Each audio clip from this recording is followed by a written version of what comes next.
a sua pessoa, a sua obra, a sua atuação, o seu ministério nas nossas vidas e a sua importância. João, capítulo 14, versículo 16. Todos encontraram? Amém?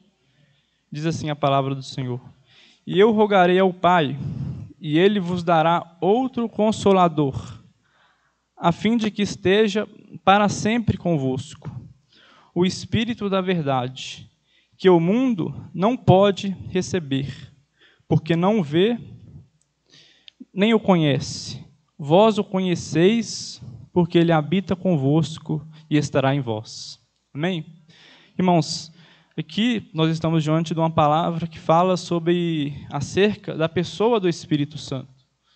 Nós sabemos que desde os primórdios da fé cristã, do povo que professa a fé em Cristo, desde o início da igreja primitiva, foi com muita dificuldade que nossos irmãos, eles testemunharam acerca de nosso Senhor Jesus Cristo. Passaram por muitas tribulações, passaram por provas, pessoas, o império político perseguindo aquelas pessoas. Então, eles corriam risco até mesmo de vida, bem como eles passavam pela morte, bem como eles enfrentavam a morte mediante a perseguição daquele império que estava subjugando e perseguindo os cristãos. Tanto é que um pai da igreja chamado Tertuliano diz que o sangue dos mártires, ou seja, daqueles que estavam sendo mortos, era a semente da igreja. E assim foi a igreja construída. O primeiro mártir nós temos revelado nas Escrituras, que é Estevão. E Estevão, ele era um homem tão cheio do Espírito Santo que, no momento da sua morte, Estevão, em vez de ficar com medo daquela perseguição, em vez de negar a sua fé, Estevão, ele estava confiante, ele não estava com medo, ele não tampou o seu rosto diante daquele apedrejamento, mas, pelo contrário, se firmou e teve uma revelação do Senhor Jesus. Ele disse: Eis que vejo os céus abertos e vejo o Filho do Homem à destra de Deus. E ele ainda dizia, assim como Jesus, pelo exemplo de Jesus, ele dizia: Pai, perdoa os pecados daquelas pessoas, não impute a eles esses pecados. Bem como Estevão, ao longo da história da igreja, nós vemos se seguindo as perseguições sobre os cristãos. Eu separei uma ilustração aqui sobre o relato de duas moças que chamavam Perpétua e Felicidade. A Felicidade era serva da Perpétua. As duas, elas aceitaram a Cristo, elas aceitaram o Evangelho, mas elas viviam em Cartago naquele período. E aquela cidade, ela passava por um momento de muita perseguição. Então, essas duas irmãs, elas foram presas e perseguidas pelo império. E elas estavam tão firmadas em Deus que, de forma alguma, elas negaram a Cristo. Perpétua, ela estava grávida. E o seu pai, ele chegava constantemente na prisão e falava com Perpétua: Perpétua, negue a Cristo, porque você precisa pensar nessa criança. A criança, ela é inocente. Mas Perpétua, ela continuou com o propósito de servir a Deus e, de forma alguma, arredou o pé de testemunhar acerca de Cristo. E naquele momento ela ganhou muitos presos para Cristo. Elas oravam e ganhavam almas para Jesus. E Perpétua orou para que aquela criança nascesse antes da execução. E assim aconteceu. 2 dias antes da execução, aquela criança nasce. E Perpétua, não negando a Cristo, ela e Felicidade, a sua escrava, foi entregue no anfiteatro e foram devoradas por leões e leopardos. Se seguir ao longo da história da igreja testemunhos poderosos. Nós vivemos uma fé que está rodeada desses exemplos poderosos.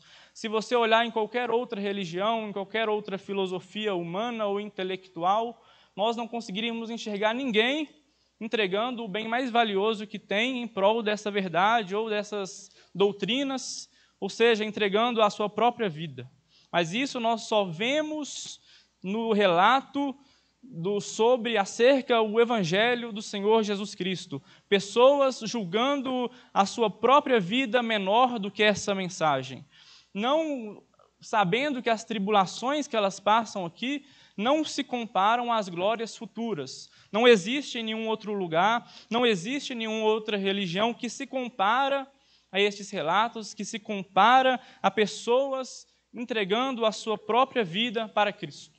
E a pergunta que fica, que é muito interessante, é: o que faz essas pessoas, o que fez os apóstolos, o que fez alguns pais da igreja, o que fez outros cristãos ao longo dos séculos entregar a sua própria vida por esta mensagem? E aqui é evidente que havia alguém que impulsionava essas pessoas. E esse alguém que impulsionava essas pessoas era o próprio Espírito Santo. Eles não estavam sendo impulsionados por outros homens que escreveram uma ideia da sua própria mente, mas eles estavam sendo impulsionados pelo próprio Deus, pela pessoa divina que Jesus tinha prometido para eles. E isso fazia com que eles tivessem essa força para se manterem fiel a Deus nos momentos mais dificultosos, nos momentos de maiores dificuldades, porque o Espírito Santo estava com eles. E a estratégia, sempre a estratégia dos impérios humanos, e começou com o Império Romano, era destruir a igreja, era destruir o testemunho da igreja. E a estratégia deles era matar os líderes, porque a lógica é óbvia: se eles matassem os líderes, eles acabariam com o movimento. Porque quando o líder cai, todo o movimento ele vai se esvaindo ao longo do tempo. Mas eles não sabiam que não importava se eles matavam, teoricamente, os líderes humanos daquela igreja. Porque, na verdade, o líder daquela igreja era o próprio Senhor Jesus Cristo. E ele estava vivo e ele jamais morreria. E ele enviou o Espírito Santo para estar com aquela igreja, se cumprindo o decreto de Deus sobre a igreja, que de nenhuma forma possível, através de nenhuma artimanha humana, essa igreja iria perecer, porque as portas do inferno de maneira nenhuma poderia ir contra essa igreja, prevalecer contra essa igreja, que está firmado na base, na convicção do Evangelho de nosso Senhor Jesus Cristo, mediante a atuação do poder do Espírito Santo, que é a pessoa divina que conosco está. E nesse texto, Jesus ele diz: eu rogarei ao Pai, e Ele vos dará outro Consolador. Irmãos, o contexto dessa mensagem é um contexto onde Jesus ele está conversando com os discípulos, mostrando para os discípulos, está no ápice do seu ministério terreno, e ele mostra aos discípulos que importava que ele fosse morto, que ele morresse, que ele ressuscitasse, que ele ascendesse ao céu. Importava que ele fizesse isso, que assim ele cumprisse o propósito do Pai para comprar as pessoas para si mesmo, para salvar, para efetuar uma tão grande salvação que já estava planejada por Deus antes da fundação do mundo. E assim Jesus explica para os discípulos, mas de forma alguma os discípulos neste momento conseguiam entender as palavras de Jesus, porque os olhos deles, os ouvidos ainda estavam tampados para que eles pudessem entender a mensagem do Evangelho. Tanto é que para os judeus, o Messias era um Messias que somente viria para libertar aquele povo de forma política. Israel foi uma nação que sempre ao longo da sua história viveu em vários momentos subjugada por outras nações. Por isso eles foram criando um sentimento político, um sentimento de revanchismo, em que o Messias seria aquela pessoa que viria e que defenderia os ideais de Israel e subjugaria o Império Romano e restauraria o reinado político de Davi de forma terrena. Essa era a esperança de Israel. Mas aqui Jesus fala para esses discípulos e ele está explicando a mensagem do Evangelho. Era outra coisa que eles não esperavam. Ia de encontro às expectativas humanas daqueles discípulos. E eles não poderiam entender, eles não conseguiam entender. Por isso, o contexto anterior nos mostra que os discípulos eles estavam tristes, eles estavam desconfortáveis, eles estavam pensativos. Tanto é que Jesus ele estava falando que ele ia para o Pai. E eles saberiam o caminho até lá. E Tomé lhe pergunta: nós não sabemos para onde você vai e nem qual é o caminho, tampouco o caminho. E Jesus, ele vai falando, vai confortando esses discípulos. Ele diz: eu sou o caminho, a verdade e a vida. Ninguém vem ao Pai senão por mim. Então Jesus vai mostrando para eles a necessidade dessa obra maravilhosa que Cristo realizou. No início do capítulo 14, ele diz: não se turbe o vosso coração, crede em Deus, crede em mim. Na casa de meu Pai há muitas moradas. Se não fora, eu vos teria dito, pois vou preparar-vos lugar. Então Jesus, ele vai trazendo essas verdades para os discípulos, e chega aqui no versículo 16, ele diz: e eu rogarei ao Pai, e Ele vos dará outro Consolador. Que Jesus está dizendo: vocês não precisam se preocupar, eu vou para o Pai, mas eu deixarei outro Consolador, outro igual a mim, outro poderoso igual a mim, outro santo igual a mim, outro que consola igual a mim, outro que ensina igual a mim, outro que vocês podem depender igual a mim. Eles viam o Mestre ensinando, eles viam os ensinamentos de Jesus, e conforme está escrito nas Escrituras, a diferença para Jesus e para os mestres religiosos daquela época era gritante, porque os mestres e os religiosos, eles falavam de si mesmos, eles falavam não tendo entendimento acerca da palavra de Deus pelo Espírito Santo. Tanto é que os saduceus e os fariseus, eles se debruçavam, se reviravam o tempo todo sobre as Escrituras, mas não tinham a autoridade de Deus, porque não tinham recebido o Espírito Santo. Mas o que Jesus diz para esses discípulos é: eu rogarei ao Pai, e Ele vos dará outro Consolador. Um Consolador que ensina, um Consolador que conforta, um Consolador que faz-os lembrar de todas as coisas, que os auxilia em suas atividades espirituais, que auxilia nas suas atividades como igreja. Ele está como um substituto à altura de Cristo. Cristo foi para o Pai, mas Ele não deixou essa igreja desamparada. Ele deixou o Espírito Santo para que a igreja pudesse depender. É outro Consolador de igual natureza. O grego, que ele nos dá essa noção de outro mais igual, outro mais com a mesma essência, outro mais que pode fazer a mesma coisa, outro mais que atua o mesmo que o Filho, porque ele tem a mesma essência do Filho, e ele tem o mesmo poder do Filho, e a mesma atuação poderosa para ajudá-los, para auxiliar essa igreja. E o Espírito Santo vem para consolar. Jesus traz essa ideia de outro Consolador que virá para a igreja. E nos versículos anteriores, se nós repararmos, Jesus estava falando de amor com os discípulos. E Jesus traz uma ideia de amor muito dificultosa para os discípulos. Porque no versículo 15 ele diz: uma condição: se vocês me amam, se me amais, guardareis os meus mandamentos. Então Jesus termina o versículo 15 assim, e no versículo 16 já chega: e eu rogarei ao Pai, e Ele vos dará outro Consolador. Às vezes nós tratamos o amor como meras palavras, como meras entoações de palavras, e o que se igualando ao amor. Mas a ideia de Jesus aqui é que se alguém amava Ele, guardaria os seus mandamentos. Ou seja, é um amor operante, é um amor que se manifesta na vida daqueles que dizem amar o seu Senhor.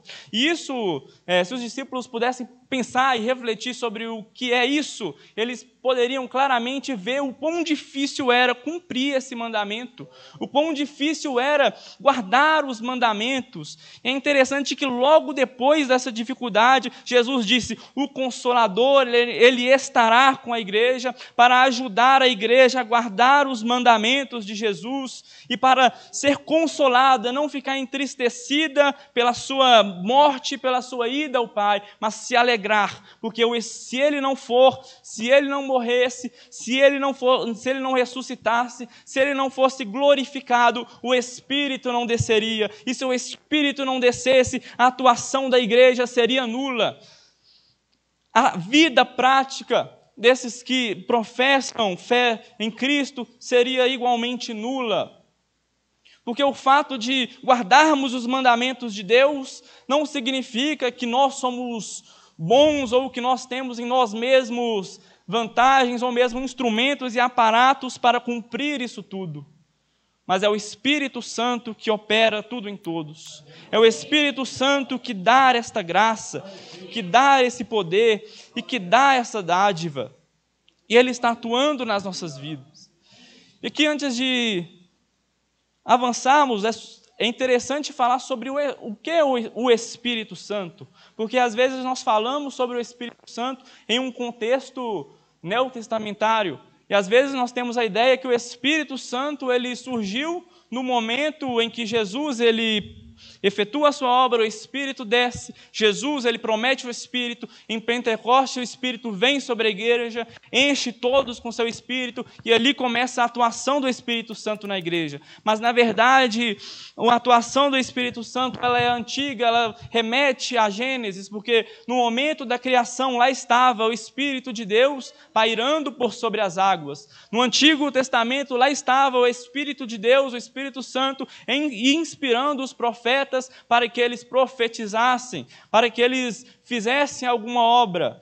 Acontece que a atuação do Espírito no Antigo Testamento ela era de uma forma restrita, ela vinha com o objetivo de que alguns homens de Deus pudessem ser capacitados por Ele a fazer alguma obra, a efetuar alguma obra, mas ele não permanecia de forma irrestrita e tão íntima com aqueles crentes como é hoje.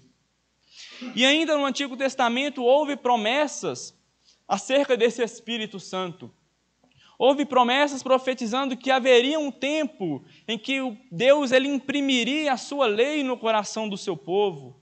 Haveria um tempo, como ele diz em Joel, que toda carne receberia o Espírito Santo, que ele viria sobre todos, que a atuação dele seria abrangente sobre todas as nações, sobre todos os povos. Portanto, o Espírito ele não surge aqui no Novo Testamento, mas ele é eterno. E por isso ele goza da eternidade com Deus e ele goza dos mesmos atributos, porque ele é o mesmo Deus.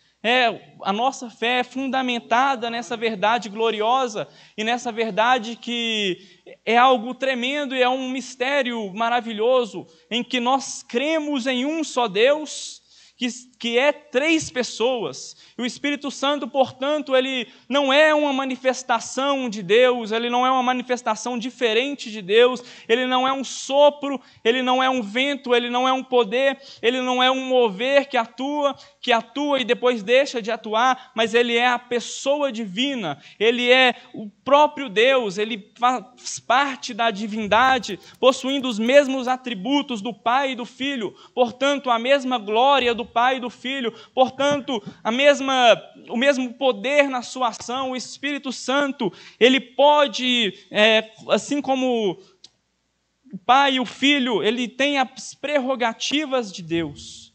Por isso que a igreja ela não estava desamparada. Por isso que aquele Cristo que curava, aquele Cristo que expulsava demônios, ele deixaria um consolador para a igreja, da mesma altura, com a mesma santidade, com a mesma glória, e a igreja ela não estaria desamparada. Por isso os discípulos eles não precisavam se preocupar, porque eles receberiam o Consolador que estaria para sempre com eles. E essa ideia de Consolador, irmãos, a palavra no grego para Consolador aqui é Paracletos. Às vezes, as traduções nas nossas Bíblias, elas não emitem com algumas palavras um significado tão abrangente que essa palavra nos traz. Porque na antiguidade, o Paracletos ele era uma pessoa que estaria disponível para ajudar. Uma pessoa, quando precisava de um advogado, de uma defesa, ela estava sendo convocada, ela chamava um Paracletos para defendê-la.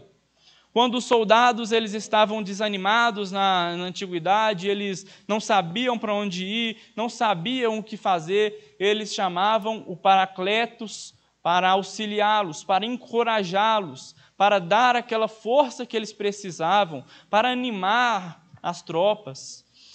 Quando eles não sabiam o que fazer, eles chamavam o Paracletos para ensinar, para mostrar o caminho, para ser o ensinador, o professor, para ser aquele auxílio bem de perto, se eles não poderiam prescindir desse Paracletos. E essa noção que o texto ele nos traz, a noção de que o Espírito, o Consolador, ele faz tudo isso nas nossas vidas. Ele é o nosso professor, ele é o nosso ensinador.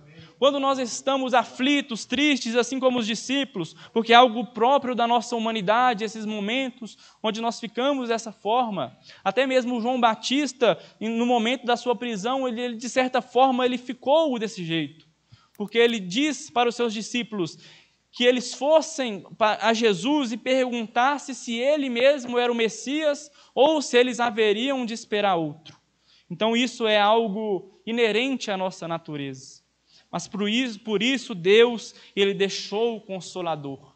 Ele deixou o Consolador para nos ajudar.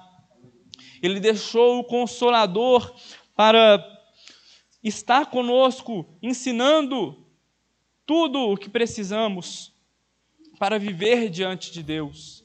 E essa ideia de Paracletos, de Consolador, que nós temos bem de perto, que Jesus ele nos deixa e estabelece. E no versículo 17, Jesus disse, é o Espírito da verdade. O Espírito Santo, ele é o Espírito de Cristo. Ele é o Espírito que revela a pessoa de Jesus Cristo. Ele é o Espírito que revela a obra de Cristo. Ele é o Espírito da verdade. Da mesma forma que Jesus é o caminho, a verdade e a vida, da mesma forma que ele é a verdade encarnada, o Espírito é o Espírito da verdade que aponta para Cristo, que aponta para a obra de Cristo na cruz, a sua obra substitutiva em salvar os pecadores. E aí Jesus ele continua dizendo que o Espírito da verdade que o mundo não pode receber. E isso é outra verdade, porque o Espírito Santo ele foi dado à igreja, porque o mundo ele não pode receber o Espírito porque ele não está impulsionado, ele não está inclinado a ouvir a palavra de Deus e se submeter ao Deus da palavra. Por isso o Espírito ele é dado para consolar a igreja, é dado aos crentes, aqueles que professam a fé em Cristo, aqueles que foram alcançados por esta graça. É o Espírito da verdade que o mundo não pode receber porque não o vê, nem o conhece. Eles não conhecem, não pedem, não sabem da necessidade. Por isso eles não podem conhecer, conforme diz Jesus. Mas aí ele diz, vós o conheceis, porque ele habita convosco e estará em vós. Isso, irmãos, é muito interessante, porque essa parte ele diz, ele habita convosco e estará com vós. Porque, como eu disse, da atuação do Espírito Santo, antes a atuação de Deus ela estava restrita de algumas formas. O Espírito Santo ele pairava sobre as águas no momento da criação. Se nós avançarmos um pouco na revelação de Deus, nós vamos ver em Êxodo que a construção do tabernáculo e ali, no Santo dos Santos, no propiciatório, nós vemos a Shekinah, a glória de Deus se manifestando naquele lugar, o Espírito de Deus se manifestando naquele momento. Nos tempos de Davi, quando ele constrói a cidade de Jerusalém, e ele constrói uma tenda para o Senhor e estabelece ali a arca, a glória de Deus, o Espírito Santo estava ali e a sua manifestação estava ali naquele momento. Bem como quando Salomão ele vai edificar o templo a Deus, ele até mesmo se pergunta, que templo eu edificarei ao Senhor? O Deus que os céus dos céus não contém, que templo eu edificarei para o Senhor? Mas ali ele edifica o templo, aos sons das buzinas, daqueles sacerdotes ali, o templo é estabelecido e diz a Bíblia que a glória do Senhor ali estava. Então o Espírito Santo ele estava restrito dessa forma. Mas aí no Novo Testamento nós vamos perceber, um pouco depois, no ano 70, nós vemos que o general romano Tito ele invade o templo e ele destrói o templo. E aí se cumpre aquela profecia de Jesus que disse que não ficaria pedra sobre pedra naquele templo. Aquele templo ele se ruiu. E Paulo, pregando em Atos, falando com os filósofos estoicos e epicureus, tem uma parte que ele explica que o Deus Altíssimo, o Deus vivo, ele não habitava mais, ou ele não habita em templos feitos por mãos humanas. O que indica, obviamente, que este Espírito agora, ele não está mais restrito a um local específico, a um templo específico, ele não está restrito a Israel como nação, ele não está restrito ao templo de Israel, mas ele habita naqueles que professam a fé, naquele que por Deus foi enviado, a saber, o Cristo, o Messias, aquele que veio para estabelecer aquilo que Deus tinha planejado, de sorte que agora todo crente, em qualquer lugar do mundo, é a habitação do Espírito Santo. Não no templo, mas no crente, naquele que professa a fé em Cristo, em qualquer lugar do mundo, o Espírito de Deus ali está, o Espírito de Deus ali se manifesta, o Espírito Santo ali está presente, efetuando todas as suas atuações de uma maneira poderosa. Por isso Paulo diz sobre o templo, o tabernáculo de Deus. Ele fala que nós somos o templo do Espírito Santo, mas mais do que isso, nós somos o tabernáculo de Deus, o lugar de habitação de Deus, a Trindade, o Deus Altíssimo, o Deus Santo. Ele habita em nós, ele habita no povo de Deus. E quando nós olhamos para outro crente, para outra pessoa, nós vemos uma pessoa que é habitada pelo Altíssimo. Não os locais sagrados, não os templos construídos pela glória humana, pela beleza humana, mas no templo que é realmente valorizado por Deus. Todo aquele que crê em Cristo Jesus. Isso é uma das verdades sobre o Espírito Santo. E ele está conosco, ele atua no meio da igreja, ele está constantemente nos auxiliando. E aí, irmãos, tem alguns tópicos que eu gostaria de evidenciar sobre o Espírito Santo, sobre este Espírito que aqui Jesus ele fala que deixaria para a igreja. Porque existem algumas funções, algumas obras que o Espírito Santo ele atua no meio da igreja. Nós precisamos do Espírito Santo. O primeiro ponto é que, sem o Espírito Santo, nós não poderemos compreender as Escrituras. É por isso que aqueles homens, os saduceus, os fariseus, eles ficavam o dia inteiro examinando os livros sagrados, examinando a Bíblia hebraica, que é o Antigo Testamento, e eles examinavam e erravam. Em nem conhecer nem as Escrituras e nem o poder de Deus. Jesus ele diz em outra passagem que a eles não estava revelado saber os mistérios do reino de Deus.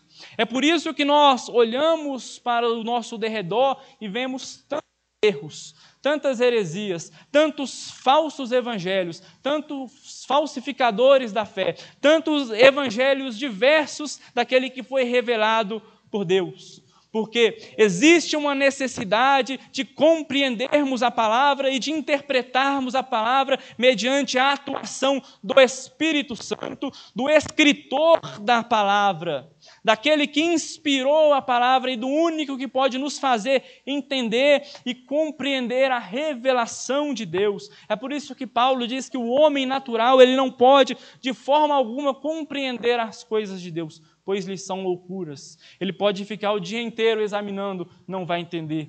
Precisa do Espírito Santo. O Espírito Santo, ele precisa agir nas nossas vidas. O Espírito Santo precisa agir na sua vida, para que para que nós entendamos a revelação de Deus, para que nós entendamos o que Deus quer de nós, o que Deus quer falar conosco, através da sua palavra e através da sua atuação na igreja. E essa atuação e essa iluminação da palavra vem pelo Espírito Santo. É por isso que ao longo da história nós vemos a igreja às vezes rodeada de erro, a igreja se deteriorando, assim como no período da Idade Média, quando a igreja ela estava sob o domínio da igreja romana. Mas às vezes um homem, como Lutero, que ali estava estudando as Escrituras durante toda a sua vida, mas não conseguia entender. Ele estudava, gastava tempo, mas não entendia. Mas bastou a ele uma iluminação do Espírito de Deus. Aí ele chega em uma convicção verdadeira do Evangelho que faz a ele criar toda uma reforma para que novamente a Escritura pudesse ser evidenciada. E ele entende as verdades do Evangelho de uma maneira, agora que Deus estava revelando a ele, de uma maneira que estava proposta por Deus na sua palavra, não conforme os religiosos daquela época estavam adulterando a mensagem, estavam falando ser as doutrinas das Escrituras serem outras coisas, mas um homem iluminado pelo Espírito entendeu e pôde tomar uma decisão com esse entendimento que teve. Mas isso não veio porque ele era bom, porque ele tinha uma intelectualidade muito boa, porque ele tinha um vasto entendimento, mas isso veio porque ele deu lugar para que o Espírito Santo agisse. Nós precisamos dar lugar para o Espírito Santo agir, porque quando Paulo ele fala aos Coríntios, ele falava que Paulo ele tinha uma credencial muito grande, Paulo ele era formado no Sinédrio, Paulo era uma pessoa muito sábia, estudada, instruída, que leu vários livros, mas ele chega aos Coríntios e fala, eu não chego aqui confiando na minha intelectualidade, mas eu chego crendo no poder do Espírito Santo, não em demonstração, não na demonstração daquilo que eu sei, daquilo que eu posso, mas naquilo que Deus pode fazer através do seu Espírito Santo, em demonstração de Espírito e poder, não em sabedoria humana, mas em sabedoria de Deus, em demonstração de Espírito e de poder. Por isso, entender a palavra, nós precisamos do Espírito para nos fazer entender a palavra de Deus. E nessa noite o Espírito ele está disponível para que nós roguemos a Deus e Ele nos faça entender a sua palavra. Existe uma oportunidade aberta nesta noite para o entendimento da palavra pelo Espírito Santo, que atua nas nossas vidas, que atua na nossa vida, que está disponível para te ensinar, que está disponível a te fazer entender. E não somente isso, o Espírito é o Espírito que explica a palavra para nós, Ele é o Espírito que interpreta a palavra de Deus para nós, mas Ele é o Espírito também que veio para nos ajudar a não somente compreender essa palavra, mas a cumprir essa palavra. Porque Jesus, Ele fala aos discípulos, Ele falou, se me amais, guardareis os meus mandamentos. É uma tarefa difícil para os discípulos, mas não é uma tarefa difícil para um homem que se disponibiliza para a ação do Espírito Santo, que está ali aberto a ouvir o Espírito e a ser influenciado pelo Espírito Santo. O Espírito Santo ajuda-nos a obedecer a palavra de Deus. Mandamentos que são difíceis, amar a Deus sobre todas as coisas, com todas as nossas forças, com todo o nosso entendimento.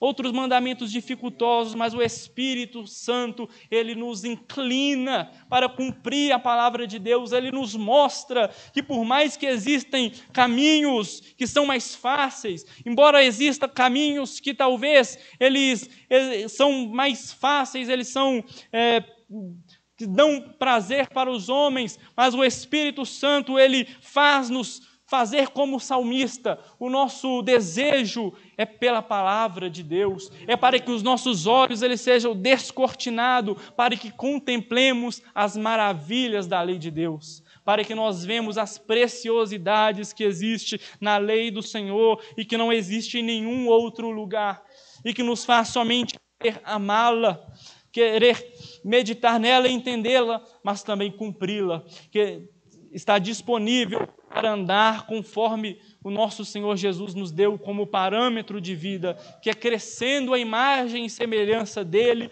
que é andando em justiça e retidão, em santidade, de forma irrepreensível, mas isso é impossível sem a atuação do Espírito Santo.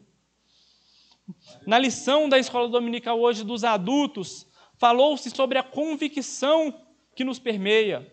Falou sobre um modelo de Paulo de ser um pregador que vivia uma vida irrepreensível, que vivia uma vida de serviço pelo Evangelho, que vivia uma vida que não queria benefícios humanos, que não queria benefícios financeiros da igreja, mas que o objetivo dele era expor a salvação de Cristo para todas as pessoas, porque ele entendia que ele era o principal dos pecadores, que ele precisou desta graça maravilhosa, que ele se via devia, como devedor, tanto a sábios como a ignorantes, ele devia a exposição do evangelho para aquelas pessoas. E esse é o interesse de Paulo. Mas o modelo de Paulo para a igreja não é somente esse, mas é também um modelo de vida irrepreensível. É um modelo de uma pessoa que foi alcançada pelo Espírito Santo, que foi transformada pelo Espírito Santo, que foi regenerada pelo Espírito Santo, que nasceu de novo, e por isso ele traz um modelo irrepreensível de pessoa que entende a palavra e de que prega a palavra.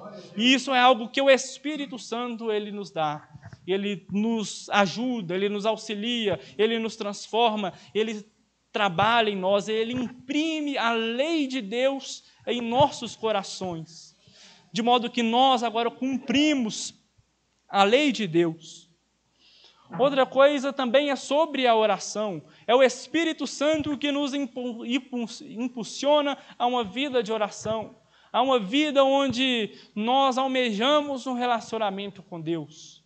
Porque às vezes nós pensamos e nós falamos como se as nossas orações, se as nossas práticas espirituais fosse algo que fosse proveniente de nós mesmos, que fosse proveniente do nosso próprio aparato, tanto espiritual quanto intelectual, mas isso não provém de nós. É algo que provém também do Espírito de Deus. E quando o homem deixa de andar no Espírito, ele deixa de dar lugar a este Consolador. É aí que ele vê que, na verdade, o estado dele não é outro senão um estado de morte. Conforme Paulo ele falava como os homens que não conheciam a Deus, eles estavam mortos em seus delitos e pecados, e não poderiam cumprir a lei de Deus. Conforme Paulo diz em Romanos também, aqueles que andam na carne, que depositam as suas esperanças em sua carne, em sua própria capacidade, não podem de forma alguma agradar a Deus. Mas isso é algo que vem tão somente do Espírito Santo. E é algo que o Espírito Santo ele tem para a igreja, ele tem para nós. Porque o objetivo do Espírito Santo e de Deus não é outro, senão nos transformar. Não é outro, senão nos santificar. Não existe outra possibilidade maior do que essa. Não existe outra pregação maior do que essa. Não existe outra vida maior do que essa que Paulo viveu. Uma vida que mostrava, conforme ele mesmo diz, que ele tinha em seu ministério, em seu apostolado, as marcas de Jesus Cristo. E aqueles que eram contrários ao ministério de Paulo, ele caluniava o apóstolo, eles caluniavam o apóstolo, e ele dizia que ele tinha a marca de Cristo na sua vida, tinha os frutos dessa salvação tão grande. E ele vivia debaixo desta promessa, e por isso ele pregava da forma que pregava, por isso ele agia da forma que agia, de uma forma altruísta, conforme a lição nos falou hoje, nesta manhã. Ele vivia de forma irrepreensível em justiça e retidão, porque ele é transformado, porque ele foi transformado. Sem essa transformação é impossível. Não existe outra mensagem, não existe outra forma de viver, senão debaixo deste modelo que é influenciado pelo Espírito Santo. E o último tópico aqui que eu separei, irmãos, sobre o Espírito Santo, que é algo de suma importância para nós, que é o que o Espírito, ele traria para a igreja poder espiritual. A igreja, ela não podia cumprir a sua missão de pregar o Evangelho, de testemunhar o Evangelho, sem o poder do Espírito Santo. É por isso que Jesus disse para os discípulos: ficai em Jerusalém, não saia de Jerusalém, fica em Jerusalém, até que do alto sejais revestidos de poder.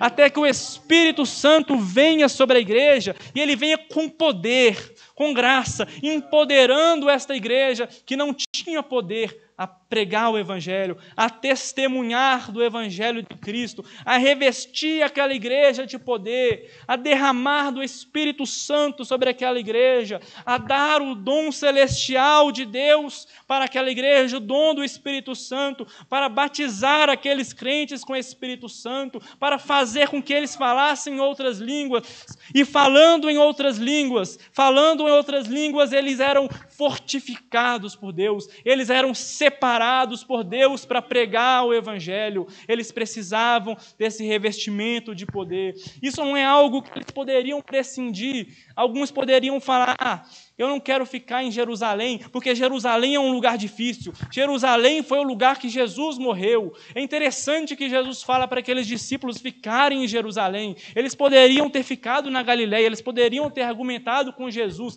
Jesus, nós poderíamos ficar na Galileia. Galileia é um lugar que sempre foi melhor para o nosso ministério. Foi um lugar que ajudou Jesus, foi um lugar que abraçou Jesus, ao passo que Jerusalém era contrário ao Evangelho, ao passo que Jerusalém matou, foi onde Jesus ele foi morto, é onde havia uma repulsa ao Evangelho. Mas Jesus diz: é em Jerusalém que o Espírito Santo ele será derramado, e em Jerusalém vocês receberão a virtude, e ser-me-eis testemunhas, tanto em Judeia e Samaria até os confins da terra. Ou seja, é no lugar da dificuldade, é no lugar que eles tinham, é algo contrário a eles, que o Espírito Santo ia ajudá-los, que ia levantar aqueles homens caídos, que ia levantar aqueles homens perdidos para ser pregadores, proclamadores do Evangelho da glória de Deus, que seriam homens que ganhariam, homens que estavam totalmente contrários ao Evangelho, que ganhariam o império todo.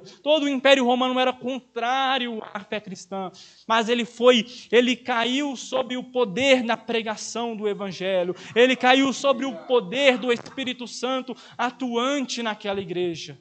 Sem o Espírito Santo nós não podemos ter uma igreja operante. Sem o Espírito Santo nós não podemos ser crentes operantes. Sem o Espírito Santo nós não podemos proclamar o Evangelho e viver o Evangelho de forma íntegra e plena nas nossas vidas diárias, seja na igreja, seja no nosso trabalho, seja na nossa faculdade. Isso é algo que nós precisamos do Espírito Santo, do Consolador que nos faz entender, do Consolador que nos ensina, mas do Consolador que também nos impulsiona, que nos dá a chama poderosa do Evangelho e coloca no nosso coração um coração que queima pela palavra de Deus e que não consegue ficar calado, mas que proclama essa gloriosa verdade, uma verdade de salvação. E a igreja é esse povo que está influenciado por esse Consolador, por este Espírito Santo que agora opera em nós. Portanto, nós não precisamos ficar tristes, nós não estamos desamparados. Existe um Espírito Santo que está disponível para nós, que está disponível para nos ajudar nas nossas fraquezas. E Jesus, ele se importa conosco, ele se importa com as nossas fraquezas, ele se importa com aquele que está desanimado, ele importa com aquele que precisa. É por isso que ele manda o Consolador, que está disponível nesta noite, o Espírito da verdade, o Espírito de Cristo, o Espírito Santo, aquele que tem todo o poder, aquele que tem plena santidade, aquele que tem plena graça, aquele que pode agir em nosso meio de uma maneira poderosa. É o Espírito Santo de Deus, irmão. Por isso que nós possamos olhar para as Escrituras e ver que o Espírito Santo ele está disponível para nós. Ele não é algo restrito para os apóstolos. Ele não é algo que ficou para trás.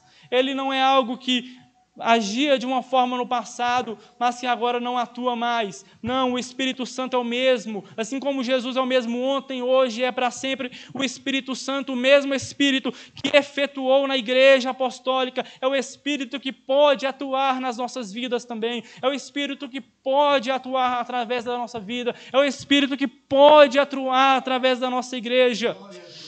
É o Espírito que está disponível para agir dessa forma nas nossas vidas e realizar atos exponenciais nas nossas vidas e através da igreja, e através do nosso testemunho, mas não por nós, não por nossa força, não por mim, não pelo pastor, não pela autoridade religiosa, mas pelo Espírito que em nós habita e que está disponível para atuar na igreja. Que o Senhor possa abençoar, que o Senhor possa nos abençoar-nos e nos dar do seu Espírito Santo. E o Espírito Santo ele possa nos influenciar e nos ajudar a servir a Deus e nos abençoar nessa noite. E o Espírito possa nos ensinar mais. Nós possamos olhar para as Escrituras e às vezes quando nós não entendamos, nós Peçamos ao Espírito que nos ajude, que nos auxilie. Quando nós vivemos uma situação difícil para cumprir a palavra de Deus, que nós possamos andar no Espírito e Ele nos dará graça para viver em conformidade com a palavra de Deus. Ou seja, para cumprirmos essa palavra, bem como todas as outras operações do Espírito, e também nos dará poder espiritual para agir. Trará um renovo sobre as nossas vidas, porque todos nós precisamos diariamente desse renovo do Espírito Santo atuante nas nossas vidas. E que nós possamos, irmãos, almejar o Espírito Santo. Almeja o Espírito Santo. Às vezes nós almejamos tantas coisas na vida. Aqueles discípulos que estavam em Jerusalém, eles não estavam orando entediados, eles não estavam orando já querendo que a oração acabasse, mas eles estavam com expectativa, eles estavam esperando, mas a expectativa deles era o que Deus fará no nosso meio. Nós continuamos orando o que Deus fará no nosso meio, o que Deus tem para nós. Nós estamos ansiosos pelo derramar do poder de Deus. A nossa espera não é espera entediada, não é espera de quem não tem interesse, mas é uma espera de alguém que almeja pelo poder de Deus. É por isso que antigamente, às vezes, muitas pessoas dizem, nossa, às vezes é difícil as pessoas jovens serem batizados pelo Espírito Santo no nosso tempo, receberem um batismo pelo Espírito Santo de fato, mas isso é algo que exige de nós uma verdadeira espera e expectativa por Deus.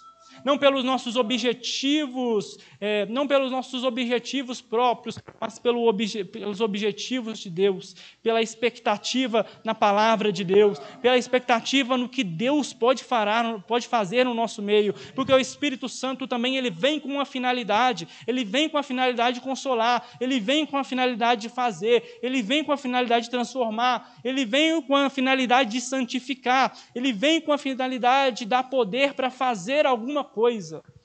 Então, existe essa finalidade no Espírito Santo, que está disponível a nós, mas nós precisamos almejar mais o Espírito Santo, para que possamos fazer também alguma coisa, para que o nosso objetivo seja ser proclamadores do reino de Deus, tanto no nosso falar, mas também no nosso viver. Assim o Espírito Santo pode continuar conosco, irmãos. Eu louvo a Deus por essa oportunidade, pela vida dos irmãos. Para mim é um privilégio estar aqui compartilhando a palavra de Deus. Eu agradeço a Deus, o irmão Gerson, o pastor Rogério, por nos permitir aqui estar. E é um privilégio estarmos na casa de Deus, e é uma responsabilidade muito grande estarmos na posição de pregar a palavra de Deus, porque é uma responsabilidade, é algo tremendo que Deus nos dá, é algo que Deus ele disponibiliza para a igreja, porque a igreja, para Deus, ela é preciosa. Você, para Deus, você é precioso para Deus. Jesus, ele é o presente de Deus para o mundo. Jesus, ele foi enviado por você, para você e por você. Se Jesus é o presente, o Espírito Santo é a dádiva da igreja. Venha receber Jesus e também receber o Espírito Santo. Essa noite nós fazemos convite para aqueles que não conhecem